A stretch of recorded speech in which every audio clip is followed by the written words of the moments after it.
All right, so we are live, and let's continue. So today I was teaching from 12 to 2 p.m. and then I was resting a bit. Now we're going to continue with the stream. It would be 50 minutes and then 10 minutes of break, as long as I can keep it.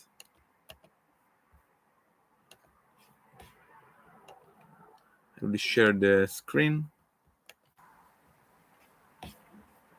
And here's Gemini, stream, timer. I will put the 50 minutes timer. Oh, I can see it downwards. Great. And the share screen indicator. Great. So let's see the tensor that I downloaded. We have. I've did the 12, and now we will do the rest. In this quick video, I'd like to clarify the difference between the tensor product and something called the Kronecker product, which I've used in a previous video, but I haven't actually mentioned it by name. Both products are denoted by the same symbol, which is this circle times symbol, and I'm guessing that's probably a little bit confusing. So the circle times symbol has a number of different meanings in math, and the two I'm going to discuss in this video are the tensor product, which is an operation on tensors, and the Kronecker product, which is an operation on arrays. And the basic summary is that the tensor product combines two tensors into a new third tensor, and the Kronecker product combines two arrays into a new third array. So we'll start with the tensor product. So just to review, we write the basis for the vector space V as these vectors E1 and E2, and the basis for the dual space V star are these covectors epsilon1 and epsilon2. And the covectors are linear functions that are defined by these rules here, where the covector epsilon I acting on the vector Ej gives the Kronecker delta as a result. And that just means we get 1 if I and j are the same, and we get 0 if they're different. So earlier I said that the tensor product takes two tensors and produces a new tensor. So in this case, we have a vector Ei and a covector epsilon j, and these are both tensors. And we're going to combine them together using the tensor product, and the result is Ei circle times epsilon j. And this thing is also a tensor, which happens to be a linear map. So to convince you this is a linear map, we can just try passing an input vector v. So to get the output, we can just pass v to this covector here, and we expand v as a linear combination of basis vectors. Then we bring the components outside, since covectors are linear functions, and we can scale before or scale after. And here, this covector acting on a vector becomes a Kronecker delta by definition. And by the Kronecker delta index cancellation rule, we can cancel out the k indexes and get j. And so we get this vector as an output. So this really is a function that takes a vector input and produces a vector output. So we really did construct a linear map using a vector and a covector. So that's what the tensor product does. It lets us take two tensors and combine them to create a new third type of tensor. Now for the Kronecker product will take these two arrays, which happen to be a column vector and a row vector in this case, and it will produce a third array. So it does that by taking the first array on the left and distributing it to every element in the array on the right. So we get this, and multiplying the alpha coefficients in, we get this, which is basically a row of columns. And if we were to take this and take the Kronecker product with another column vector, we do the same thing. We just distribute this array into every element of the other array on the right. And so we get this. And again, multiplying the omegas in, we get this, which is basically a column of rows of columns. So that's how the Kronecker product works. We just distribute the array on the left into the array on the right. Now, the tensor product and the Kronecker product are technically different things, but they're also highly related to each other. And I'll show you why here. So let's say we have the tensor product between a vector v and a covector alpha. So this whole thing is a new tensor, which is really a linear map. And we can expand out v and alpha into linear combinations of basis vectors and bring out the coefficients in front to get this. So here we have linear combinations of basis tensors, or in this case, basis linear maps. And these basis linear maps are a bit like those special matrices that are zeros everywhere except for a single entry, which is 1. So that would make these coefficients here like the entries of a matrix. Now, if we took the Kronecker product of the column vector associated with V and the row vector associated with alpha, this would give us a row of columns, or basically a matrix. And remember that I said that these coefficients here are like the entries of a matrix. Well, here that matrix is, right here. So really, the tensor product and the Kronecker product are basically doing the same kind of thing. It's just that the tensor product is combining the abstract vector and the abstract covector in the land of algebraic symbols, and the Kronecker product is combining the vector array and the covector array in the land of arrays. But the components that we get from the tensor product are just the components of the matrix that we get from the Kronecker product. So really, the tensor product and the Kronecker product are sort of like the same operation. They're just doing the work in different contexts. So in this video, we're going to generalize what we've learned so far with the tensor product and talk about general tensors that can be made using any combination of any number of vectors and covectors. And just a reminder, I'm using non-standard tensor product notation. Your textbooks will write it with this circle times symbol, and I'm just going to leave that symbol out. So far, we've said that linear maps are really just linear combinations of vector-covector pairs. And using that point of view, we can easily get the transformation rules, the multiplication formulas, and the array shapes all for free.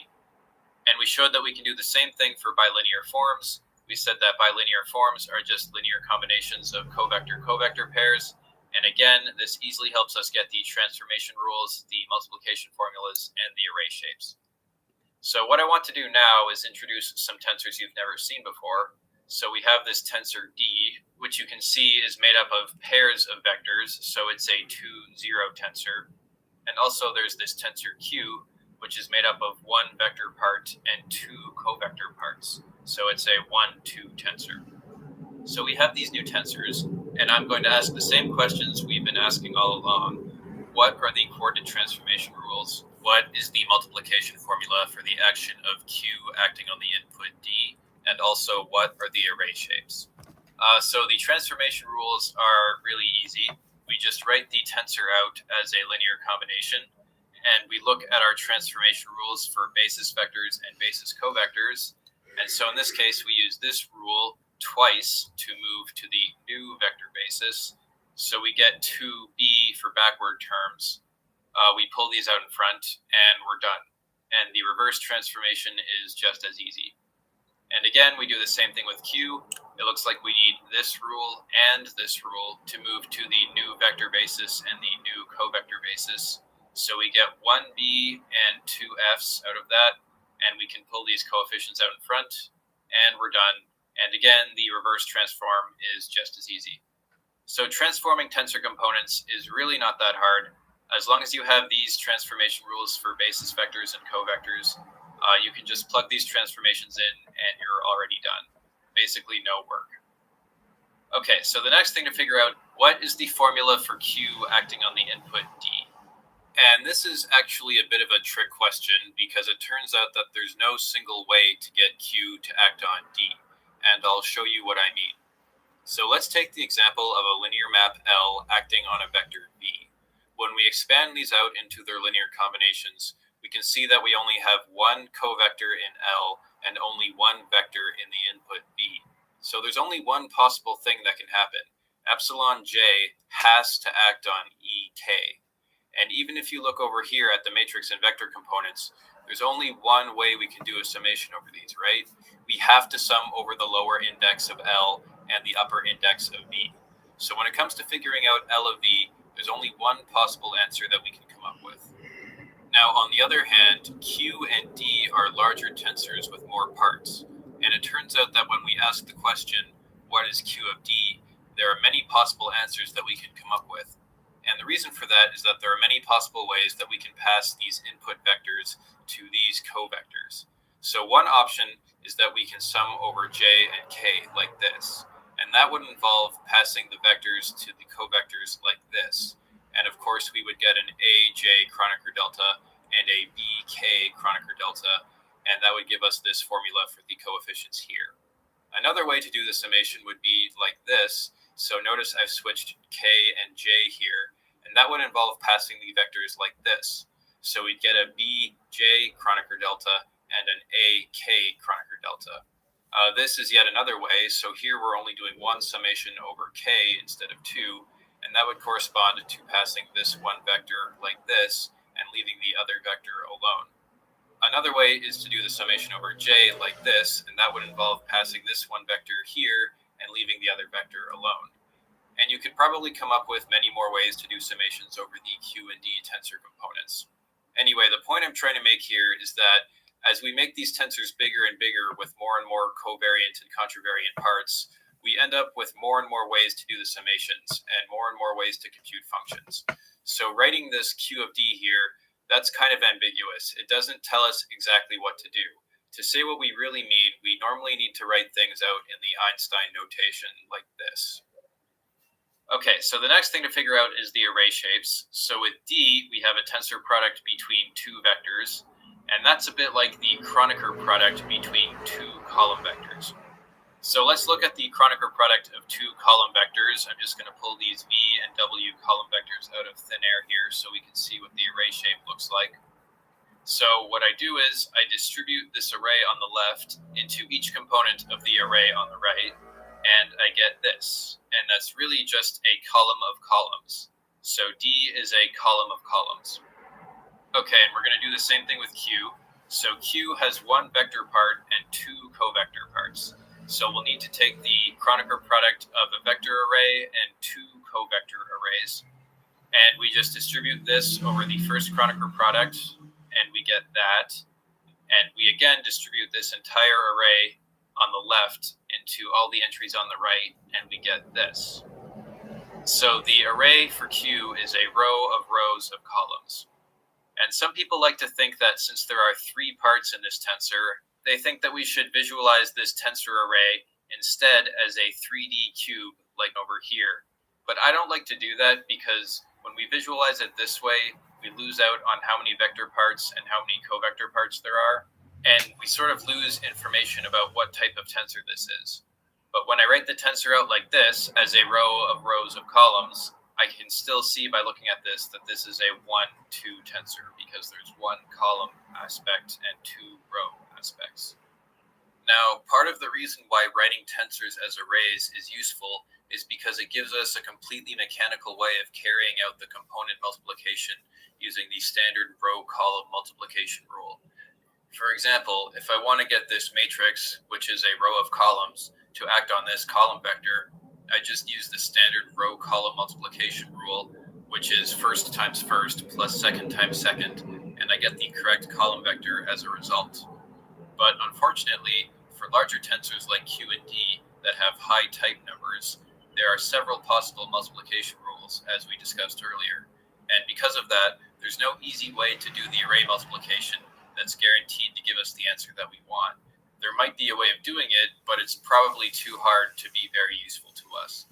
So with high type tensors, the array representation becomes sort of less useful, and it tends to be better to stick with the more compact Einstein notation to describe the multiplication rules of the components.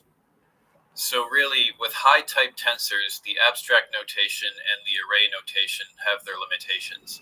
When trying to express tensor multiplication formulas, it's usually easier just to stick with the Einstein component notation. For this reason, a lot of sources just write tensors like this as their components only and leave out the basis vectors and covectors completely. But it's important to remember that tensor components always come from a choice of basis, and the same tensor can have different components if we choose to represent it in a different basis. So hopefully after watching this, you can finally appreciate the best definition of tensors. Tensors are just collections of vectors and covectors combined together using the tensor product. And no matter how crazy these tensors get, we can still figure out the transformation rules, just as we did with linear maps, bilinear forms, and even tensors that we had never seen before, like D and Q here. And while we can write tensors out in the abstract or as arrays if we want, when dealing with tensor multiplication for high-type tensors, it's usually better to write things out in the Einstein component notation since it makes the summation rules very obvious.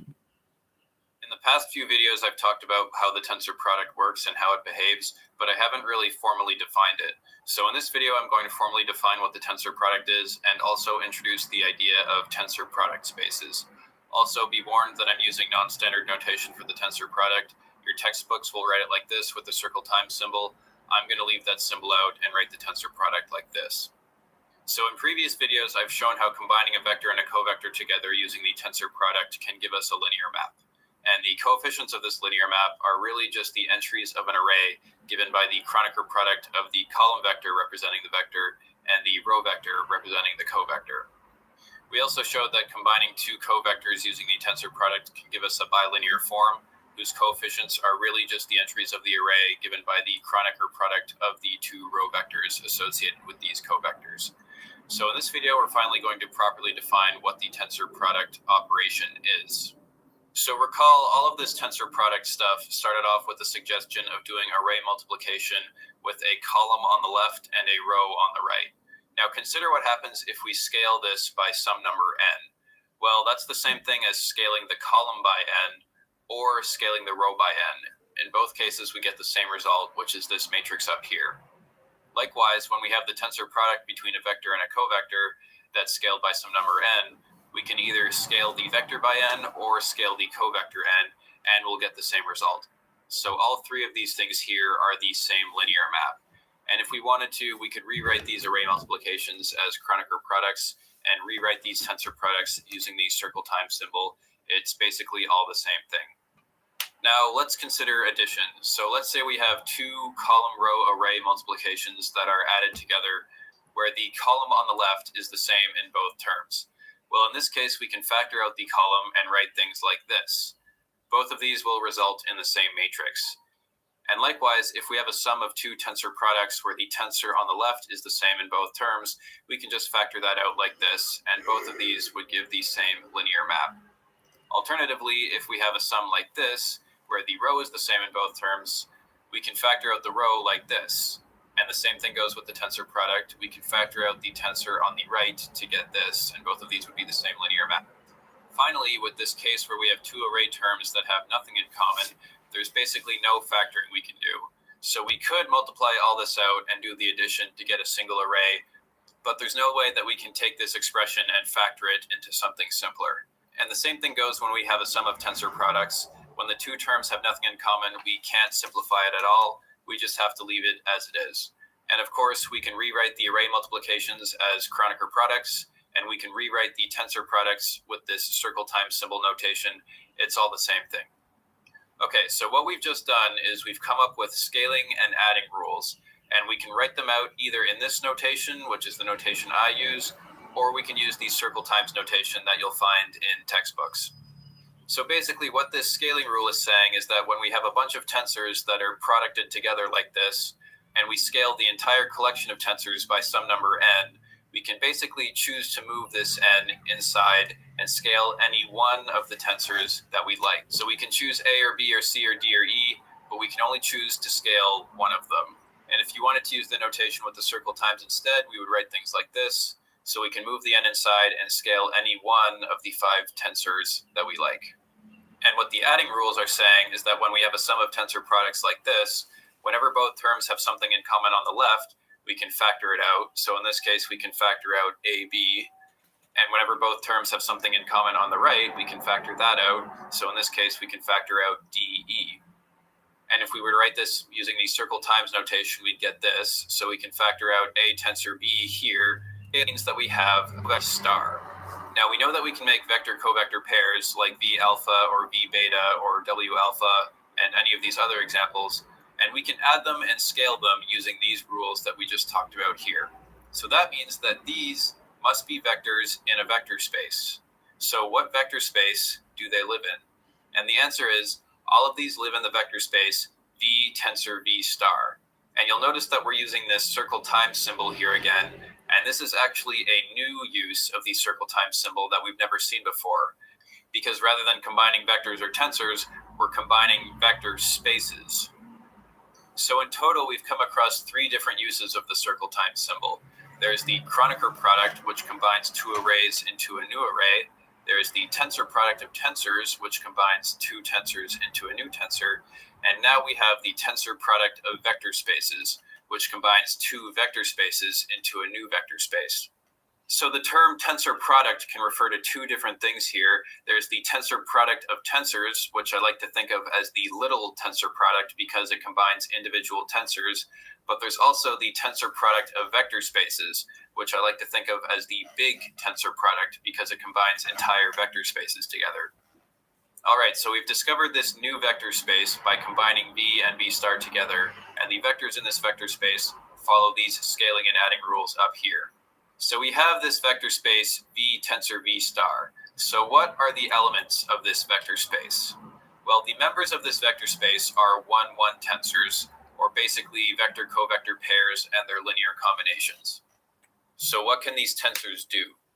Well, remember that vector components are always going to have an upstairs index, while covector components are always going to have a downstairs index. So if we focus on these L coefficients here, if we do a summation with vector components like this over J, we end up with vector components as the output because we have one upstairs I index that's left. So vector in, vector out. In this case, L is acting as a map from V to V, or essentially a linear map. But we could also do a summation with covector components like this, and sum over I.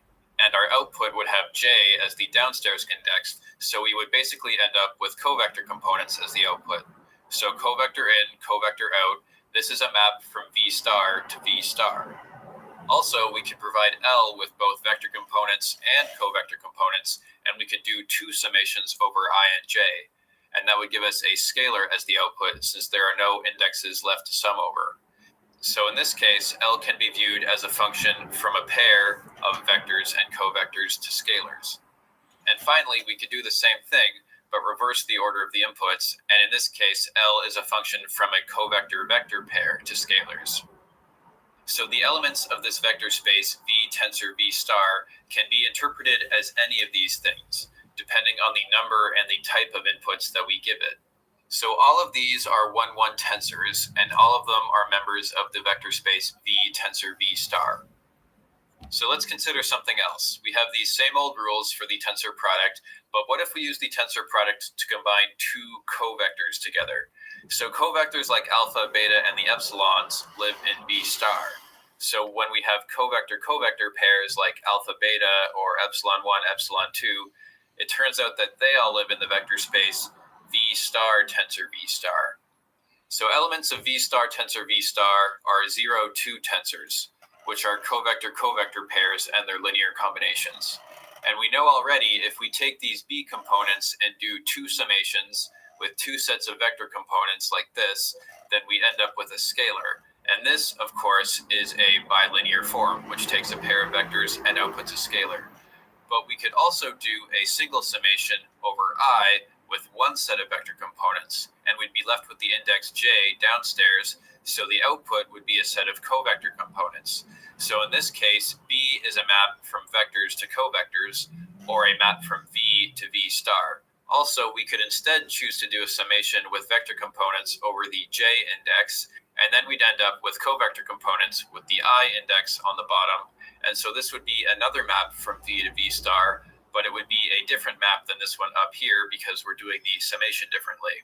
So elements of V star tensor V star, which are 0-2 tensors, can be any of these things depending on the inputs that we give it. So really, the basic building block of all these vector spaces are the two vector spaces V and V star, and those contain tensors whose components are here. Remember, vector components have an upstairs index, and covector components have a downstairs index. And we can combine these two vector spaces into new vector spaces using the tensor product. And these vector spaces would have these components here. And again, recall that indexes from V go upstairs and indexes from V star go downstairs. And we can continue to make larger and larger vector spaces using the tensor product. And all these vector spaces contain tensors with components that have different combinations of upstairs and downstairs indexes, depending on whether they are constructed using V or V star. So if we have some new tensor from a vector space we've never seen before, We can easily get the correct component indexes just by looking at the vector spaces. So looking at these vector spaces, we see that the basis would be made up of a covector, a vector, a covector, and another covector in combination. And we get the components just by placing the indexes in the opposite position that we see in the basis, so that all the summations work out properly. And now we can ask, how can this tensor T act on other tensors? Well, we can basically do any summations we like, as long as the upstairs indexes are matched with downstairs indexes, and downstairs indexes are matched with upstairs indexes. So we can do something like this with 4 summations, and you can see all the indexes are positioned properly. Or we can do this, again, with 4 summations, and again, the indexes work out. Or here we could do 3 summations, and the 3 indexes involved are positioned correctly, and we'd be left with the index I in the output. Or we could do these 2 summations here where we have the indexes k and l in the output. So in the first example, T is acting like a function that takes a vector, covector, vector, and vector as inputs and outputs a number, since all the indexes are summed over. Here, where we have components with 3 upper indexes, and remember, components with upper indexes mean vector components, so these tensor components are from a tensor V vector space, and these are just covector components, so that's from V star, and again, we would output a scalar since all the coefficients are summed over. Here we have covector components, so that's from V star, and components with 2 upper indexes, so those components are from V tensor V. And since the lower I index isn't summed over, we're left with a covector. So that's an element from V star as the output. And here we have an input with 1 upper and 1 lower index. So those are components from a tensor from V tensor V star. And since the 2 lower indexes that remain, K and L, aren't summed over, we end up with an output from V star tensor V star. So we have all these functions here, and I'm sure you could come up with even more examples of what T can do, but what do all these functions have in common?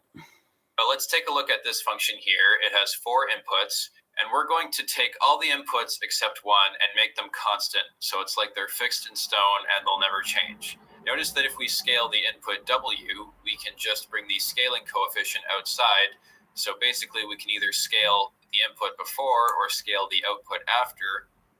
And also, if we replace these input vector components with a sum of 2 sets of vector components, I can just distribute these out and get this sum here. So basically, I can add the inputs or I can add the outputs. And the same thing goes for this example here. If I freeze all the inputs except one in stone, I can scale the remaining input before or scale the output after. Also, I could choose to either add inputs or add outputs. So basically, with all these maps are linear if I choose to hold all inputs constant except one. And there's a word for that. We call functions that behave in this way multilinear maps. Mm-hmm. So a multilinear map is a function that is linear when all inputs except one are held constant. So in other words, a multilinear map is a function that's going to obey these 2 properties here. So this first property says that when all inputs except one are held constant, if we scale the input variable, that's the same thing as scaling the output of the function. And this second property here, when we hold all inputs except one constant, when we do a sum in this input slot, that's the same thing as doing a sum of these 2 outputs here. So we can add these 2 inputs, or we can add these 2 outputs separately and get the same answer.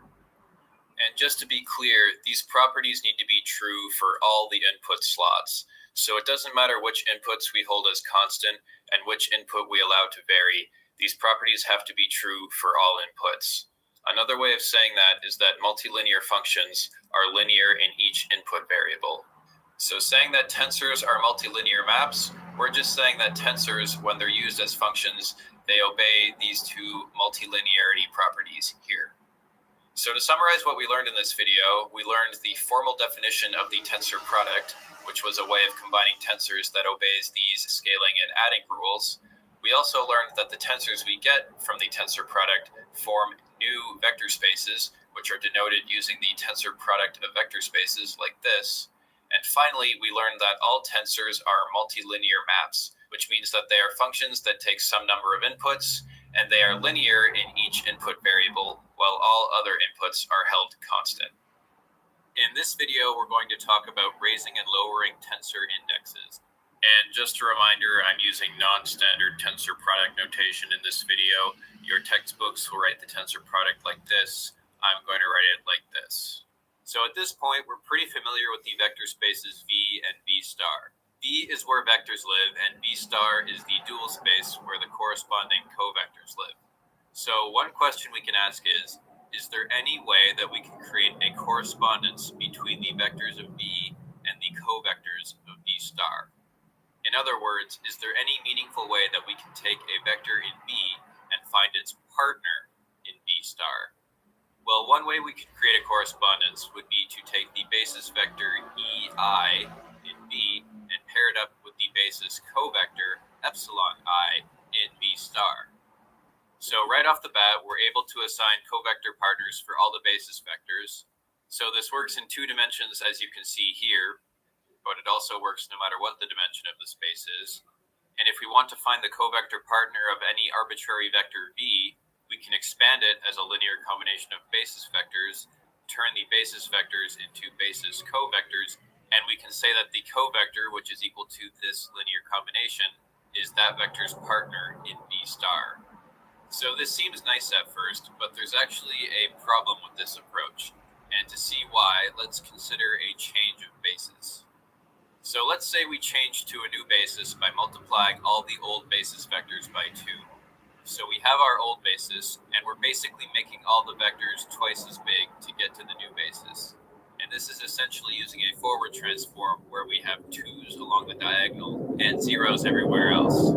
And of course, the backward transform would be the opposite, multiplying all the vectors by 1/2. So the backward transform has 1/2 along the diagonal and 0's everywhere else. Now the problem with that is that while basis vectors are covariant, so that when we go from the old basis to the new basis, we transform the basis vectors using the forward transform. But with basis covectors are contravariant, so that when we go from the old basis to the new basis, we use the backward coefficients. And that means to get the new basis of covectors, we would multiply the old covector basis by 1/2. So this method of assigning partners doesn't work very well, because while the correspondence might look nice in one basis, it starts to look weird and ugly in another choice of basis. Right? The coefficients here don't match up very well. Okay, so we need to try again, and this time we need to try avoiding using a basis at all. Introducing a basis is what made things ugly in the first place. So here's what I'll propose. We have a vector V in our vector space, and to get its partner covector, we introduce the covector V dot something, where this something is just an input slot for another vector to go in. And you might be wondering, is this really a member of V star? Is this thing really a covector? And it turns out, yes, it is. First of all, this is obviously a function from our vector space V to a scalar, because if we supply a vector here, the dot product of 2 vectors produces a number. So V dot something is a function that takes a vector and produces a number. But the members of V star can't just be any old function from vectors to scalars, right? They also have to be linear. So we can use the properties of the dot product to show that this function is linear. For example, if we put in the input vector A, scaled by some number n, we're free to take this n out and put it in front like this. So this shows that we can either scale the input or scale the output and get the same result.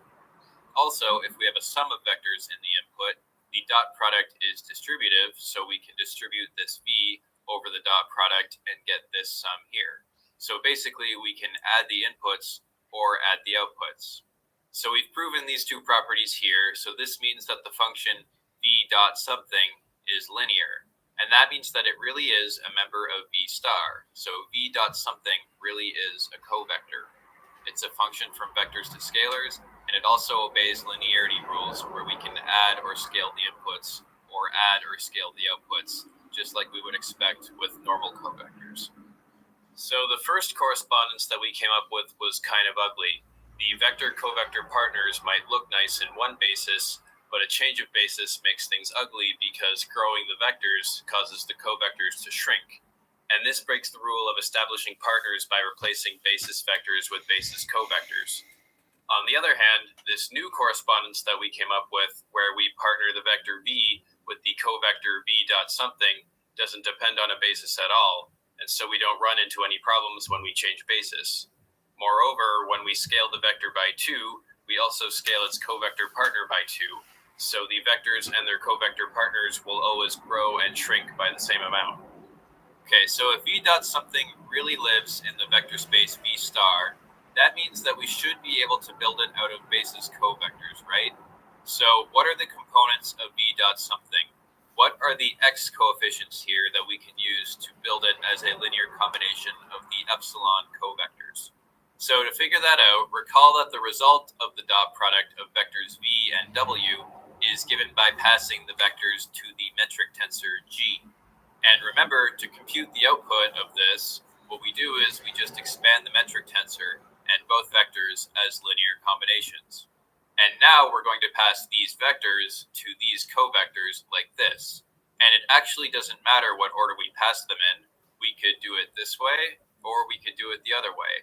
And the reason the order doesn't matter is because the metric tensor is symmetric, and the order of the inputs doesn't matter. We get the same result either way. So we can bring these coefficients out in front, and we can rewrite these as Kronecker deltas. And now using the index cancellation rule, we get this. And this is the familiar summation formula we use to get the output of the metric tensor. Now, to get the components of v dot something, we'll just do the exact same thing again, except we're going to pass a single vector v to the metric tensor as the input and leave the second input slot empty. So we expand g and v out as linear combinations, and I can pass this vector ej to one of these covectors. It doesn't matter which because the metric tensor is symmetric. I'm just going to pass it to this one here. So I'm going to take the coefficient out in front and pass ej to epsilon k here, and that gives us a Kronecker delta, so we can cancel out these indexes, and there we go. These are the components of v dot something in the epsilon basis. And we could also go through this same process again in another basis, and we would get that the components of v dot something in the epsilon tilde basis are these components right here. Okay, so we know how to get the components of the covector v dot something. So as an alternative notation, rather than writing g with downstairs indexes and v with an upstairs index, I'm just going to write v with a downstairs index. So with this notation here, it's almost as if the metric tensor components are lowering the index of the components of v to give the covector components of v dot something. And the same thing can be done in any basis. So in summary, a vector v can be written like this with the upstairs versions of the v components, and its partner covector v dot something can be written like this with the downstairs versions of the v components. And the way we convert between the upstairs and downstairs versions of v is by doing a summation with the metric tensor components. And I just want to clarify this because this is really important. V with downstairs components and v with upstairs components are not the same thing, okay? They are not equal. If we want to switch between them, we have to use the metric tensor components and do a summation. The only way that this equality is true is in the extremely special case where the metric tensor components are given by the Kronecker delta. And that's the extremely special case of an orthonormal coordinate system. Okay, so we found a way to partner up vectors and covectors, and we've done that by pairing the vector v with the covector v dot something. And the way we get from the vector to the covector is by using the metric tensor. We normally think of the metric tensor as a function from a pair of vectors to scalars, but we could also think of it as a function from a single vector in v to a covector in v star. Now you might ask, what about the reverse direction? How do we get from a covector to its vector partner? Well, we know all about the metric tensor now. We know its components have two lower indexes, so it's a member of v star tensor v star. And now I'm going to introduce what's called the inverse metric tensor, which is sort of like the opposite of the metric tensor, and it lives in v tensor v. And the inverse metric tensor is defined so that when combined with the ordinary metric tensor in a summation, we get the Kronecker delta as a result. So this is, by definition, this is how we define the inverse metric tensor. And we see that if we take the standard index lowering equation and multiply on both sides by the inverse metric tensor, then these will cancel out and give a Kronecker delta, and then we use the index cancellation rule and get this. Okay, so the ordinary metric tensor lowers indexes, but the inverse metric tensor goes in the other direction and raises indexes. And of course, we could also make this same definition in any other coordinate system and get similar results. So going from vectors to covectors, we use the ordinary metric tensor, or sometimes called the covariant metric tensor because its components are covariant. And going in the other direction from covectors to vectors, we use the inverse metric tensor, which is sometimes called the contravariant metric tensor because its components are contravariant. So we know about the components of the vector v, we know about the components of the covector v dot something, we know about the definition of the inverse metric tensor, and we know that the ordinary metric tensor lowers indexes while the inverse metric tensor raises indexes. Now, these raising and lowering operations don't just apply to vector and covector components. We can also raise and lower the indexes on the components of other tensors too.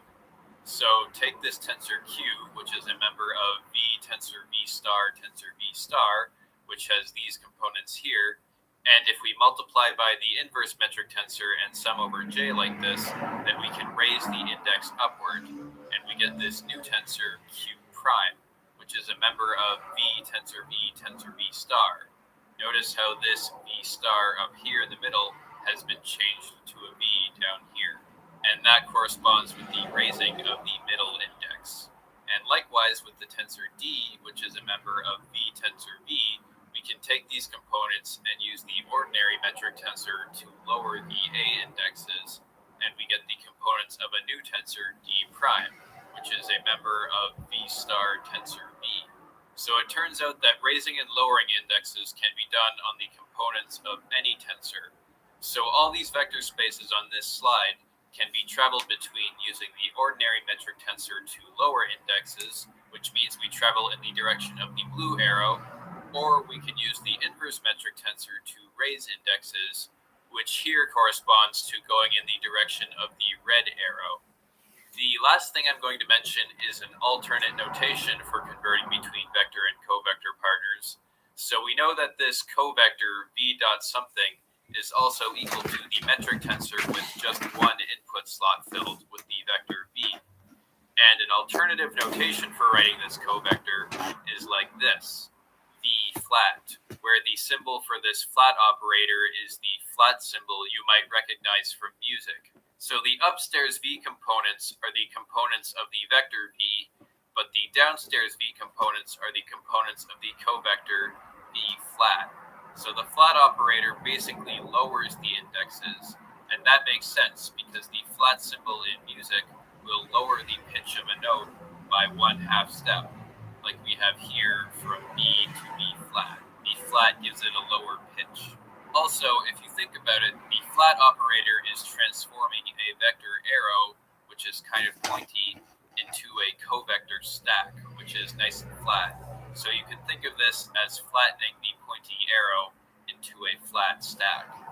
On the other hand, if we have a covector alpha defined like this, as a vector A dot something, which, by the way, this is the same thing as the inverse metric tensor taking the covector alpha in the first input slot, we can go from the covector alpha to the vector A using the sharp operator. So the covector alpha has components with downstairs indexes, and the vector alpha sharp has components with upstairs indexes. So the sharp operator is basically raising the index. And that makes sense too, because in music, the sharp symbol raises the pitch of a note by 1/2 step, like we have here from F to F sharp. Also, the sharp operator is basically turning a flat covector stack into a sharp pointy arrow vector. So the sharp and flat symbols, they're maybe a little bit silly, but I think they fit these operations really well, and they also correspond to turning sharp vectors into flat covectors and flat covectors into sharp vectors. So to sum everything up, we created vector-covector partners by partnering vector v with v dot something. The vector component index goes upstairs on the vector and goes downstairs on the covector. We also learned the definition of the inverse metric tensor, and we know how the ordinary and inverse metric tensors can help us lower and raise indexes respectively. And not only can this operation be used on vector and covector components, these operations can also be used on tensors of any size. And finally, we learned the notation for the flat and sharp operators for converting between vector and covector partners. Nice. It's time for questions from Gemini. Let's just cancel the screen share for a second.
Okay, we'll take a 10 minutes break.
Okay,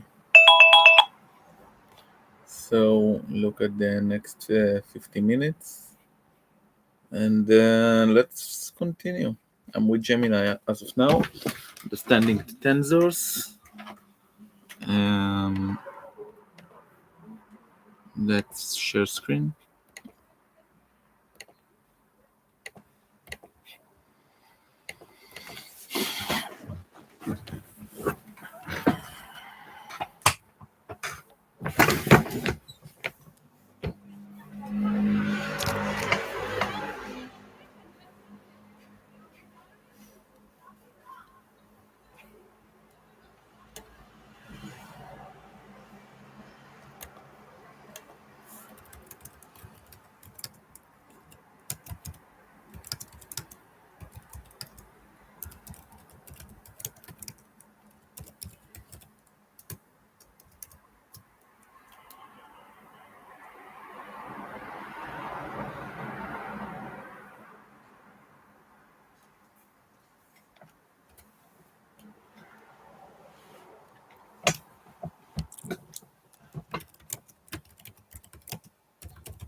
A blunder.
Let's make a summary from via Gemini. So motivation, physics, blah, blah, blah. Tensor definition, formal overreaching definition of a tensor. Tensor is a multilinear map that takes in a specific number of vectors and covectors, dual vectors, and output a scalar. This sets the stage for treating tensors as machine with input slots. Forward and backward transformation introduces the machinery of coordinate changes using forward matrix F and backward matrix B.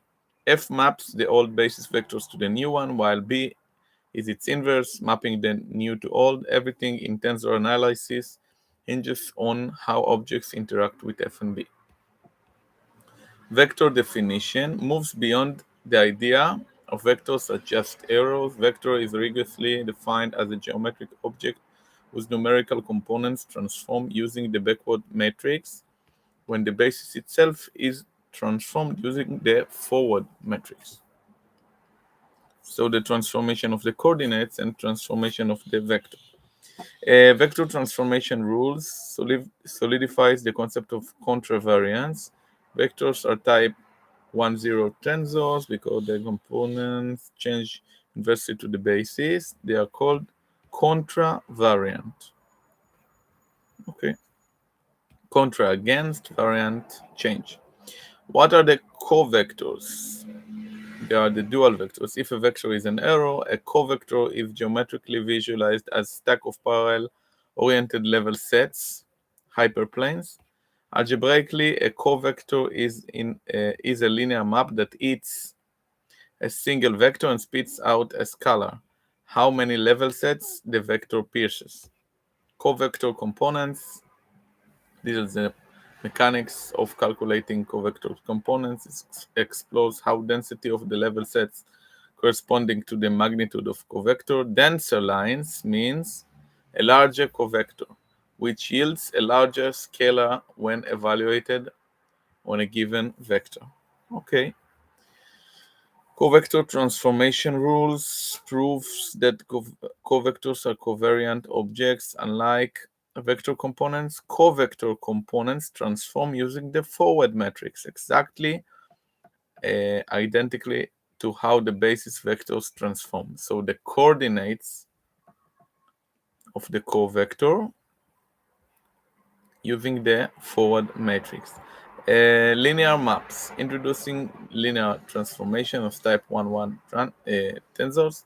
Linear map is a machine with one vector slot and one covector slot, but we most often use it by feeding it a single vector, causing it to output a new vector.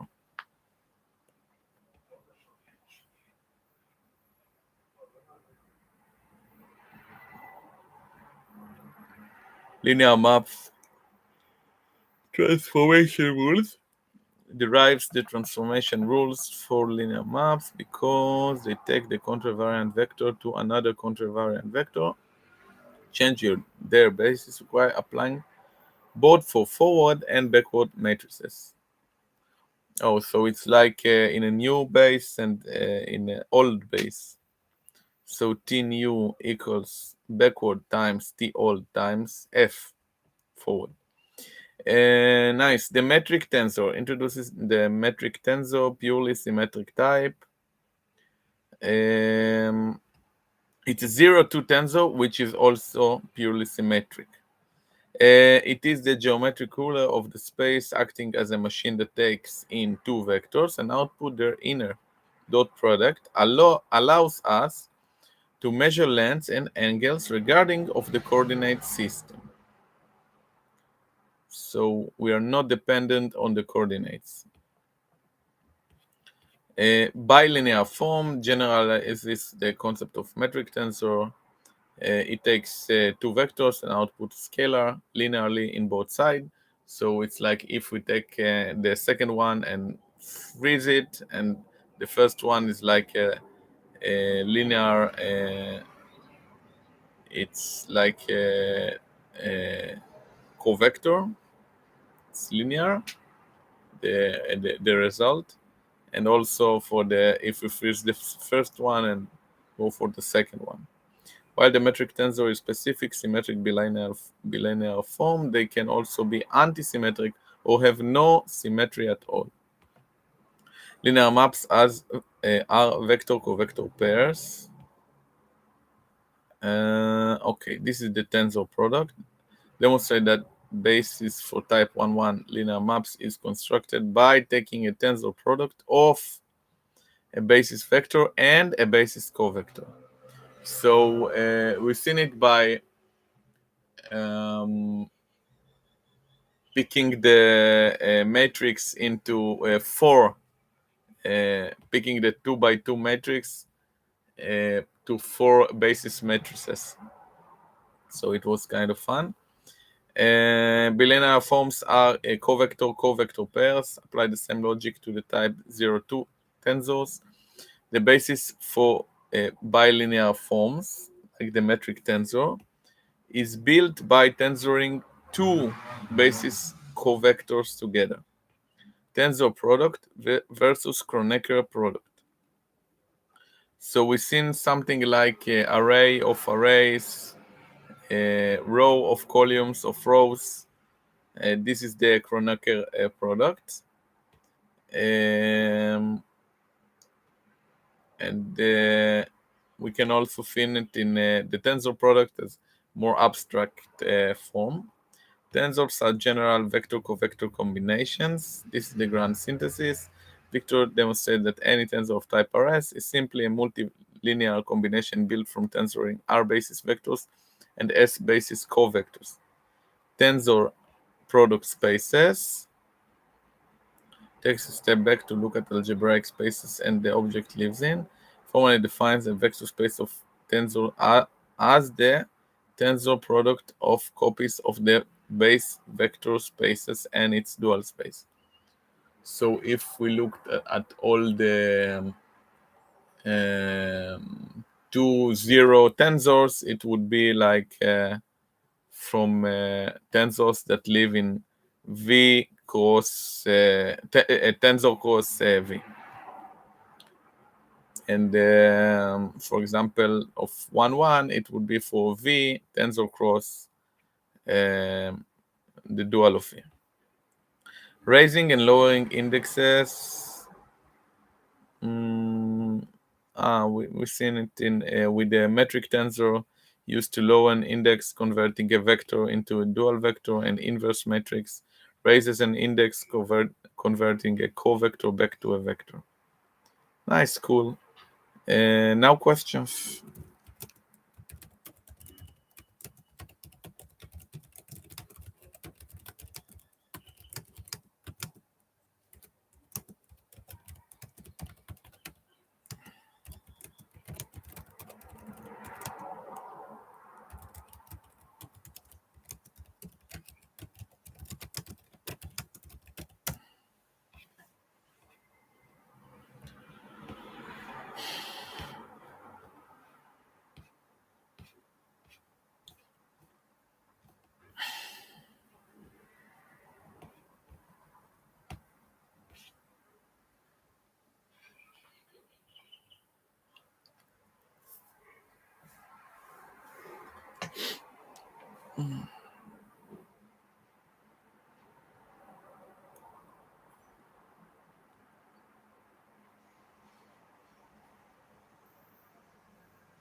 Think about the questions.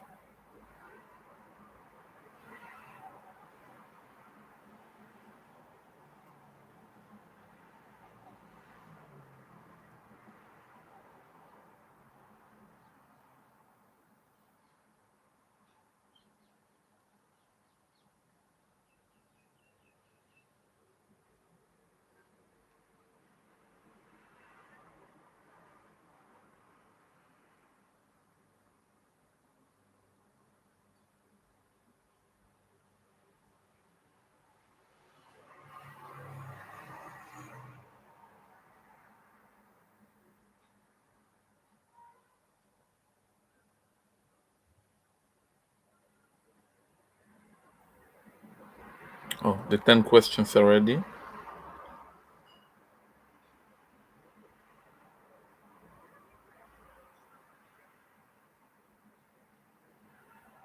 Just making a small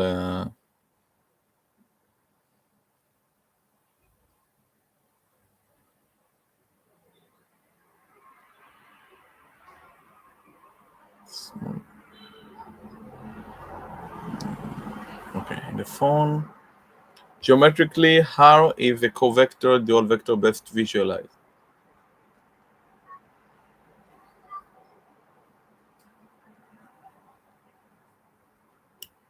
All right. If the basis vectors of a space are transformed using the forward matrix F, how do the numerical components of a standard contravariant vector transform using the backward matrix, inverse of F? How do components of a covariant vectors transform under change of basis defined by forward matrix F using the forward matrix F? A linear map is a machine that takes one vector as input and outputs a new vector. What type of tensor is a linear map? Type 1, 1. Linear map has one up index and one down index, effectively eating a vector to output a vector.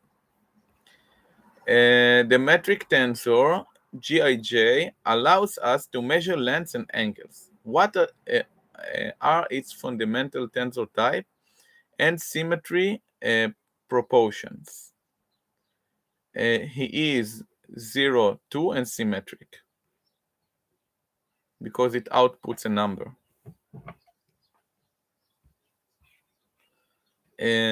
Which mathematical object is used to raise an index, thereby converting a covector into a vector? To raise, we need the inverse metric tensor.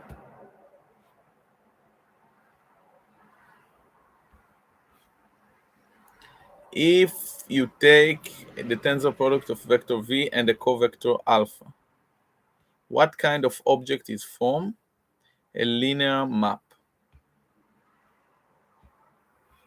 When you multiply the metric tensor by its inverse, the result is the Kronecker delta, delta Ji. Geometrically, what does the Kronecker delta represent when acting as a linear map on a vector? The identity transformation. Suppose you have a 0, 2 tensor where A, alpha, and beta are covectors. How does T evaluate the two input vectors U and V? Alpha of U and beta of V.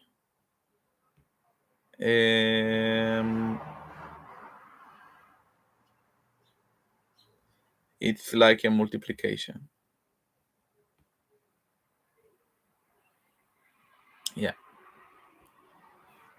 Conceptually, why do we fundamentally need a metric tensor to map a vector, an arrow, to a covector?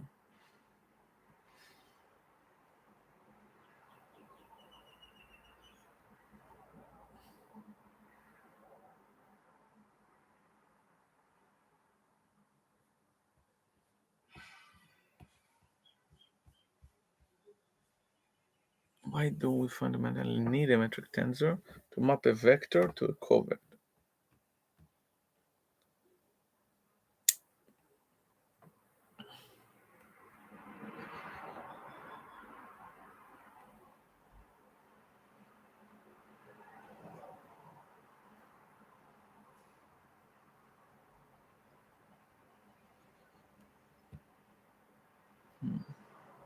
It was a guess.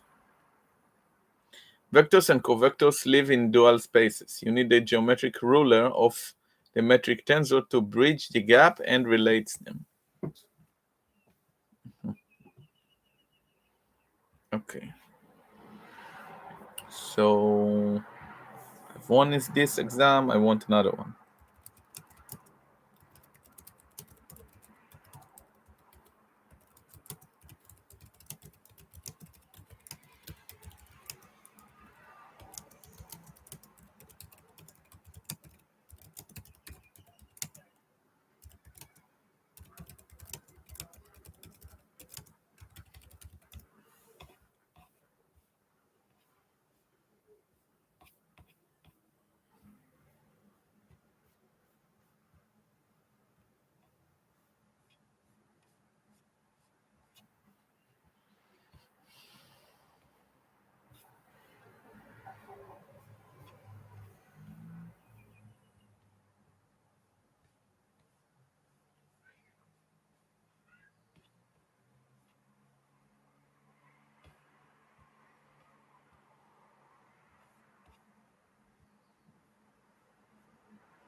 The transformation rule for type 1-1 tensor linear map T is T nu equals B times T all times F. Conceptually, why does this specific sandwiching using both the forward and backward matrices perfectly preserve geometric action of the linear map?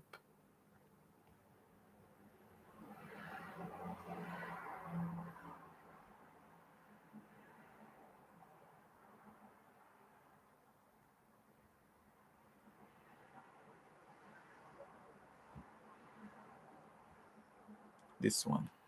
It's the way of translating things. Type 02 tensor acts as a general bilinear form, eating two vectors to output a scalar if B is completely antisymmetric. What must be the result if you evaluate B on the same vector twice? So it must be 0.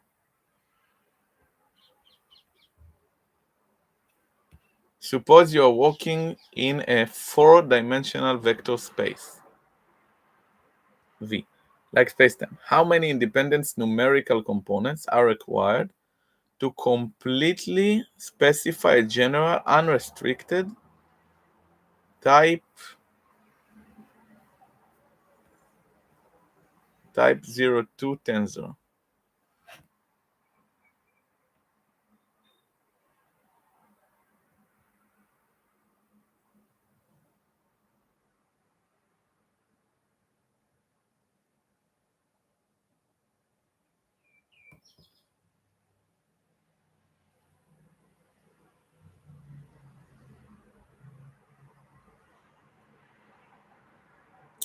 So it's 4 and 4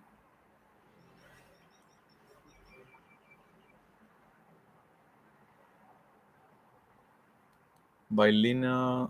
I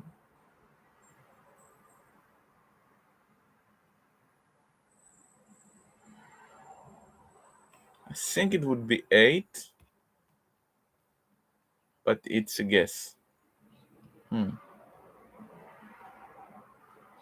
Type 02 tensor in 4D space requires a 4 by 4 matrix to represent all possible pairings of the basis covectors. Great. 16. Yeah, so 16. My mistake. Okay, for a linear map, a type 1-1 tensor with components Tji, the operation of contracting its upper and lower indices yields a single scalar value. Conceptually, why is this specific sum generated to be coordinate independent?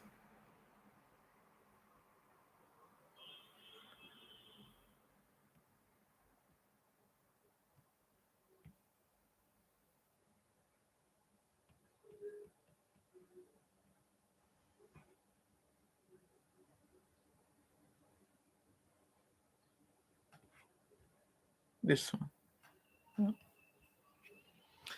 Contracting an upper and lower index mathematically multiplies the forward and backward transformation matrices together, which evaluates to the identity matrix.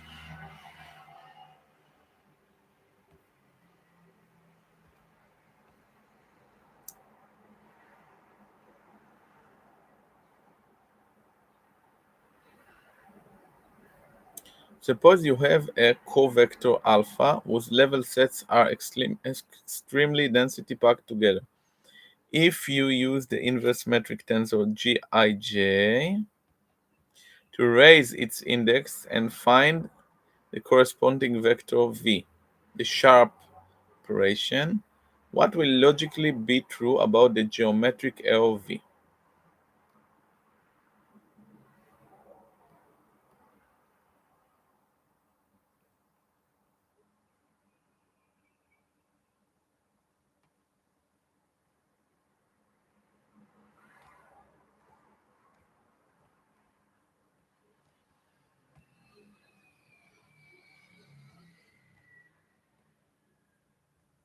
Covector with density packed level sets represent a large cover. Oh, right. When mapped through the metric, his corresponds directly to a vector arrow with a large length. Right.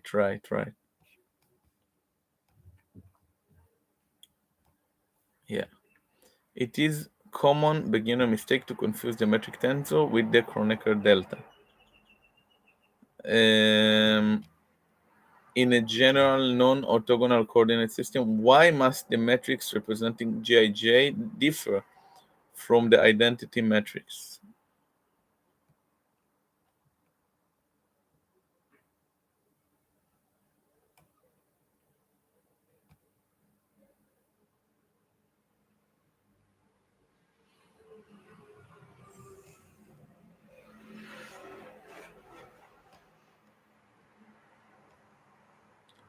So Gij explicitly encodes dot products of the basis vectors. If the basis vectors are skewed or not unit length, the dot products will not be simple ones and zeros. Yeah. You know that the tensor product of the two covectors is generally not commutative. However, you can construct a purely symmetric tensor S from them by taking half of the sum of those. If you feed this tensor S two input vectors u and v, what does it algebraically evaluate to?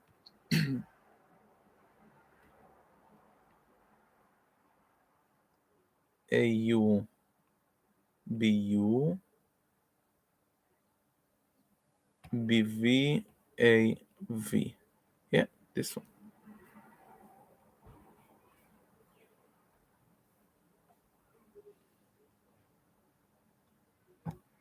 And if it would be the other side, it would still have the same answer.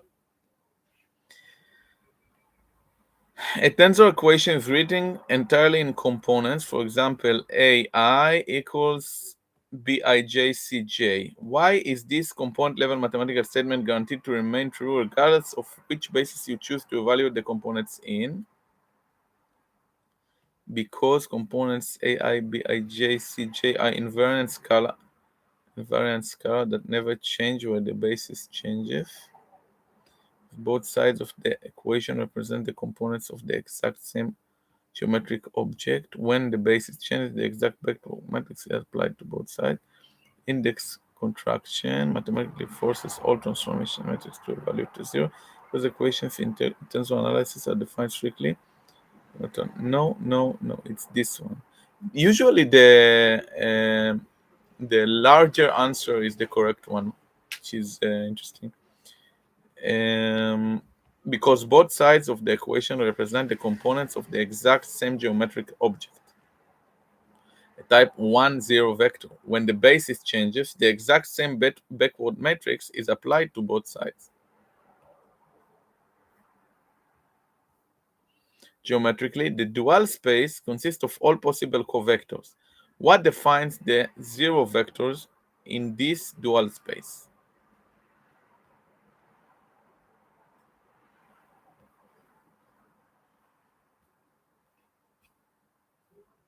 Covector, well, no. Single point in origin, no. Standard vector L with zero length, no.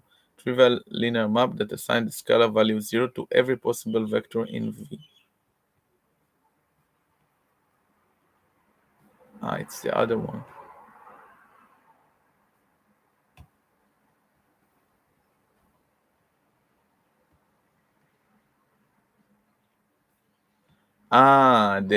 The zero vector in the dual space. Right. Okay. It was I fat fingered it.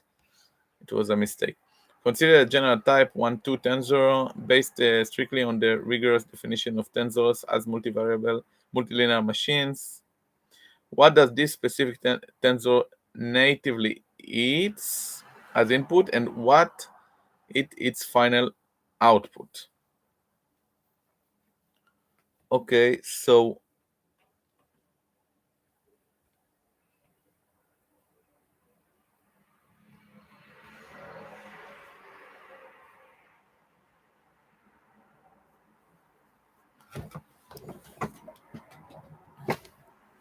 what does it eat? Let's think about it.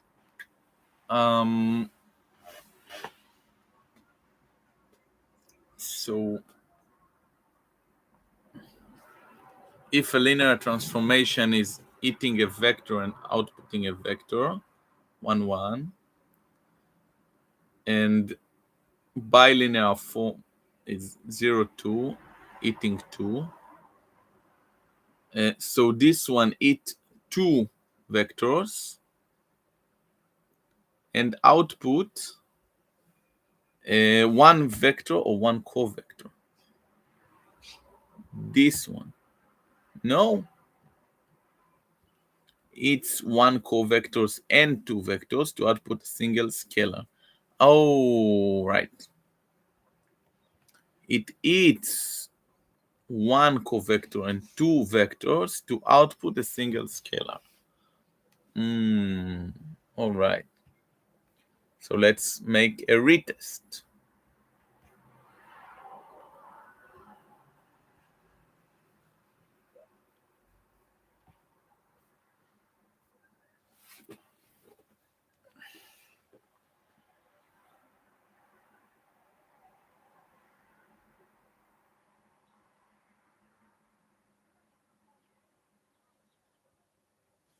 Just a second.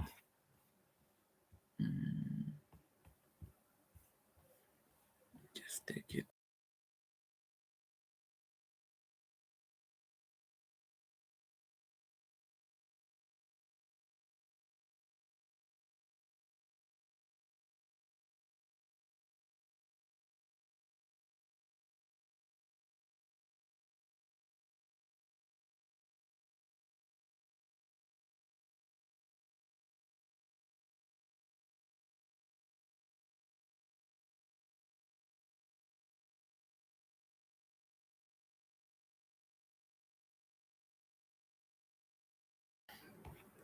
All right.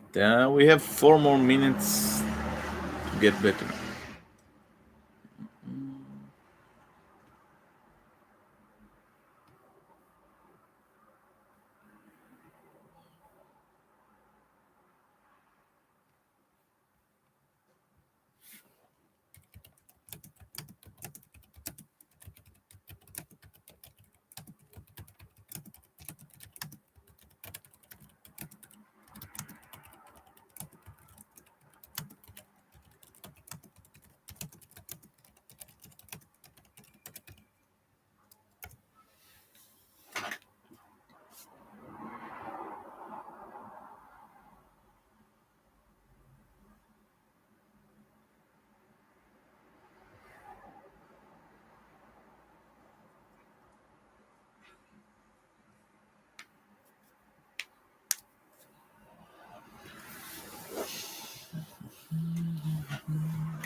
tensor, 2-tree tensor acts as fully evaluate multilinear machine to output a single scalar. What exact combination of inputs must be fed natively?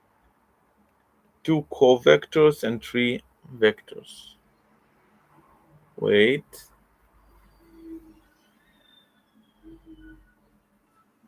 2 vectors and 3 covectors.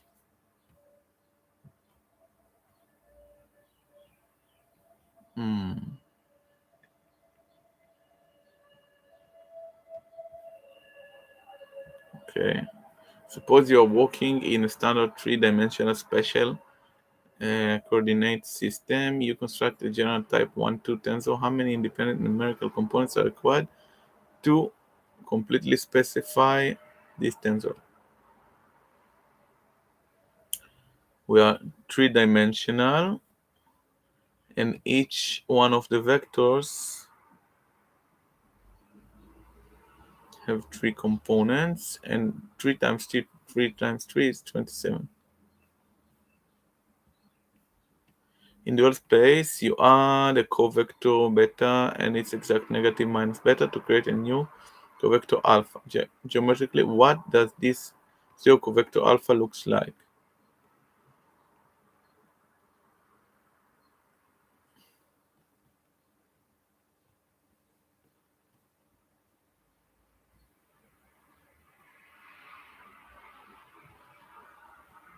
Yeah.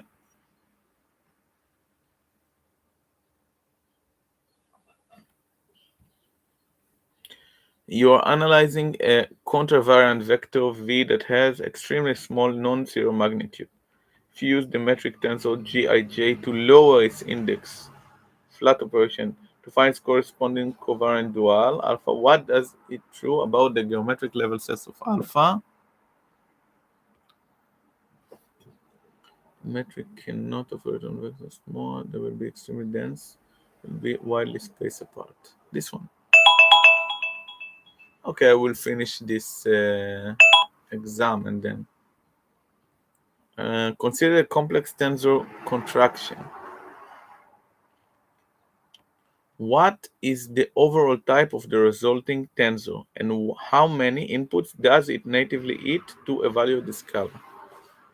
So we can contract this. We will get something from M to I.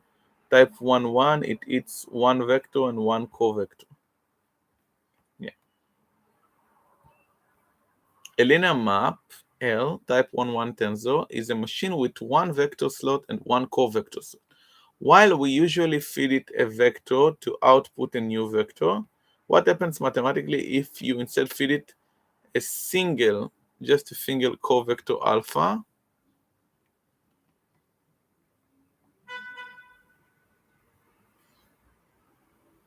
It outputs a new covector, right? 2 by 2 times 2 by 1 is 2 by 1.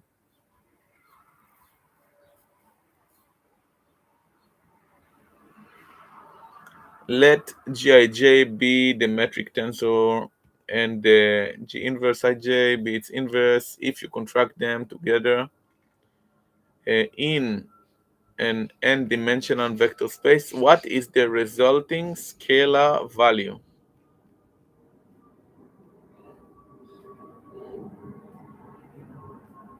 It's 1.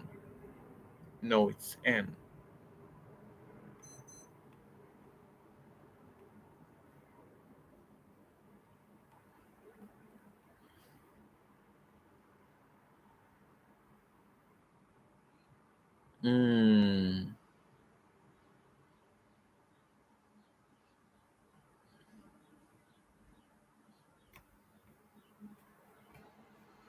Wait.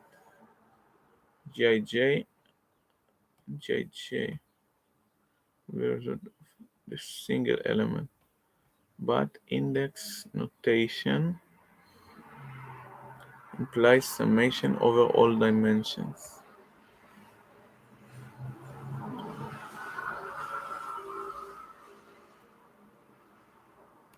Right? In a four-dimensional spacetime, you have completely anti-symmetric type 0, 2 tensor How many independent non-zero components does this tensor have? Mm, so it has 4. Wait. It cannot be 4. Because if it would have been 4, needed to be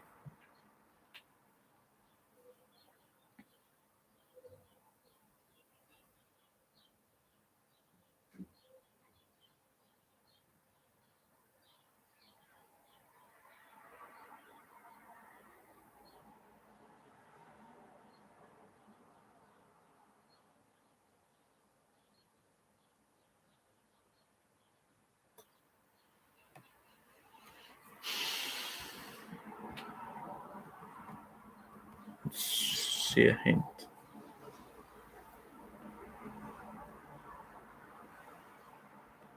What must the diagonal values be if equals its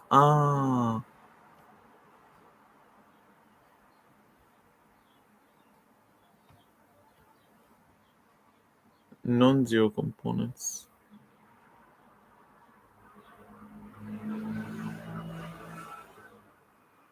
So it's 4 by 4. We have 16 and AII equals to minus AI 0. So 4 we throw to the trash. Now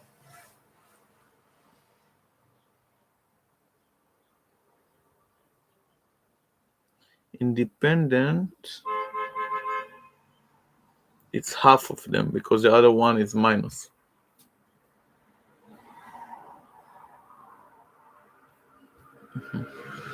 Next. Construct a tangent TJI equals to VIUJ. If the geometric length of the vector V is doubled, the level sets of the covector U are made 3 times as dense. What happens to the numerical components of TJI?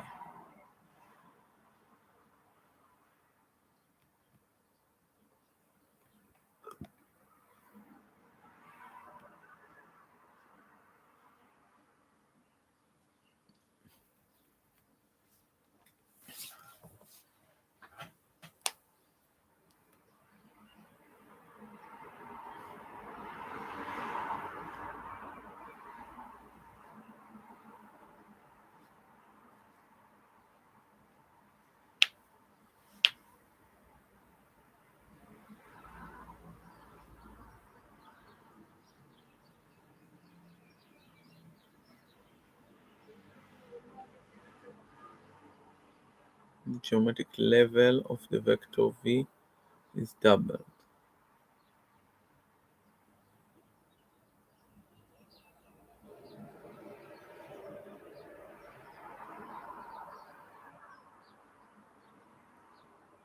U is also doubled.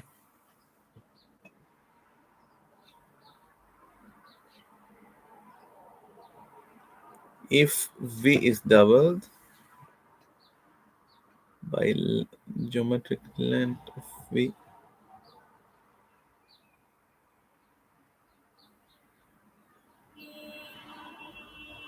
is doubled, that means coordinates got doubled. So they are multiplied by 6. Right. When the vector scales Vi by 2, tripling the density of the level sets triples the magnitude of the covector. By the tensor product is multiplicative. Overall components are scaled by 2 times 3. A covector component transform with the Ford matrix F. Why doesn't this covariant transformation rule violate the core principle of coordinate independence?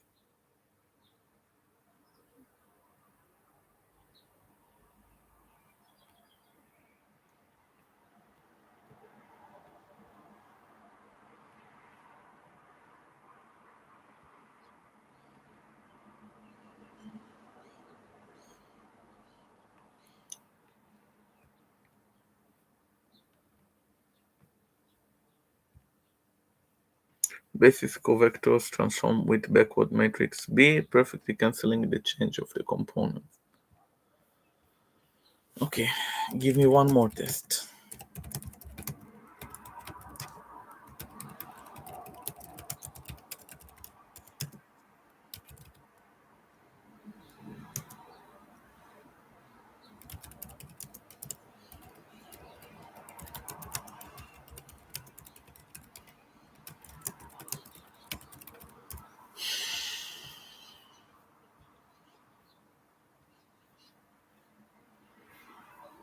Perfect.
Put it back.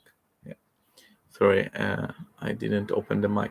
You have a contravariant vector V that is extremely long, massive magnitude. If you apply the flat operator B using the metric tensor to find its covariant dual, what geometric property must alpha possess? its level set must be densely packed together. Consider the tensor contraction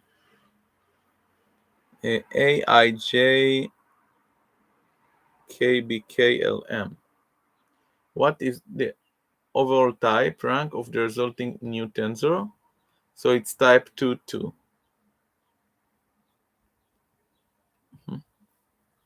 By a tensor contraction. When you contract the metric tensor Gij with the inverse Gij perfectly across one index form, it is the Kronecker delta. Why does the resulting mixed tensor acts as the identity matrix?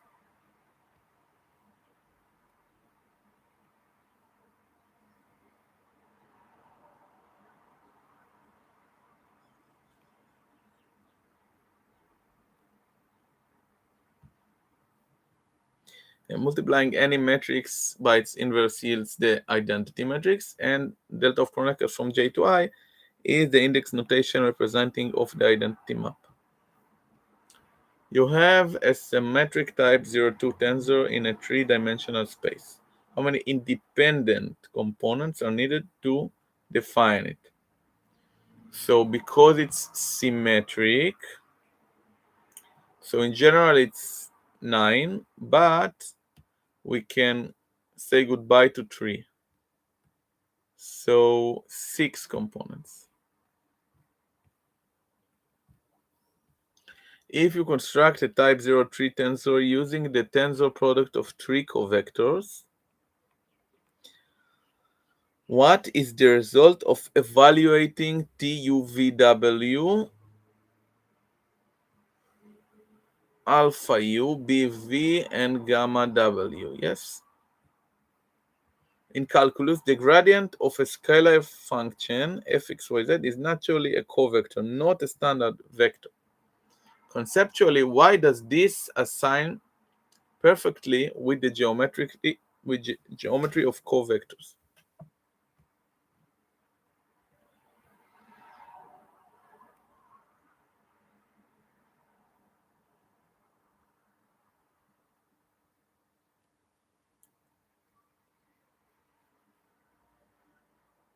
Because gradient represents surfaces of constant value level sets, and they act as machine that outputs a scalar directional derivative when you feed them a directional vector.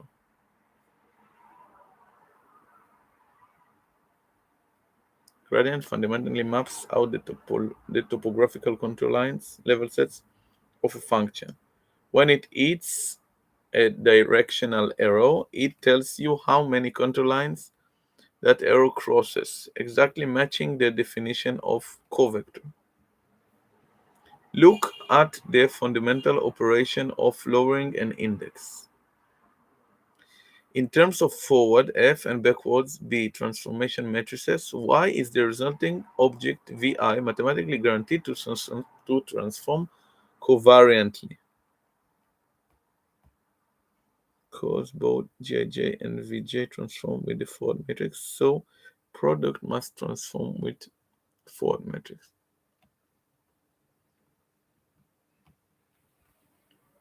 Metric tensor is geometrically invariant that does not transform under coordinate changes. No, this is not true.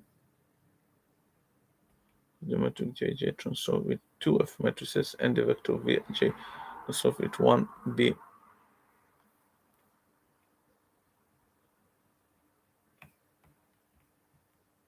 No, wait.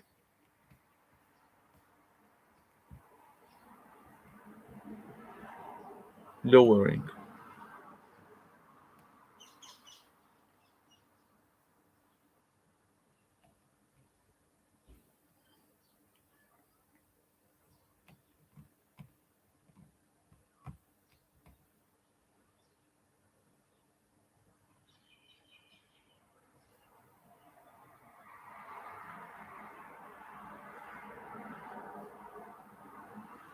You take Vj and lowering it.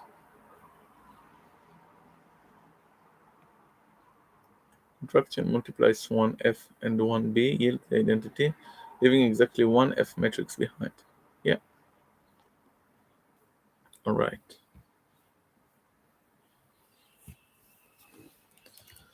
So after all that,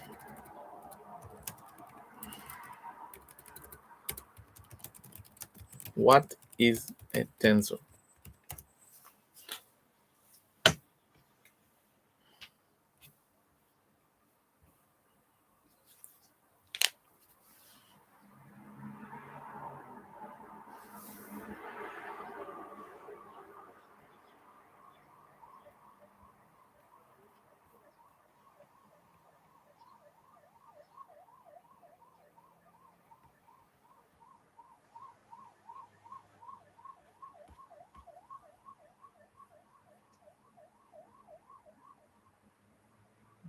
Second.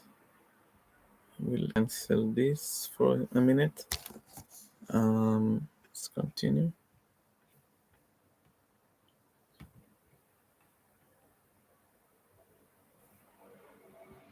We can upgrade the operating system soon, but not now. Maybe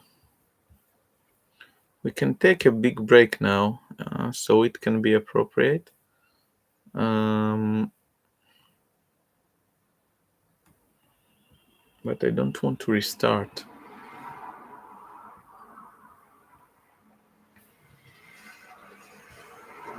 See that upgrade? Next, next, next.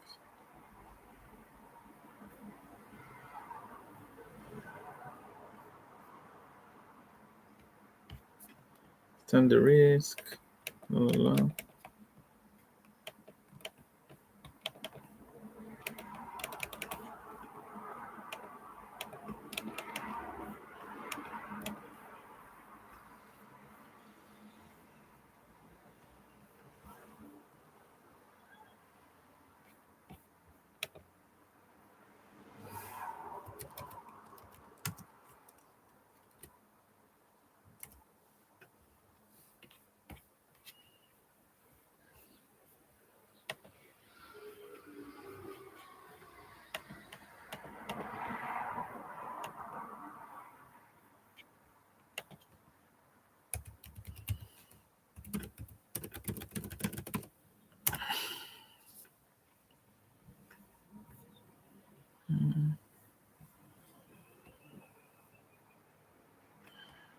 Okay, maybe I will cut the video for now, and I will come back later for tensor calculus.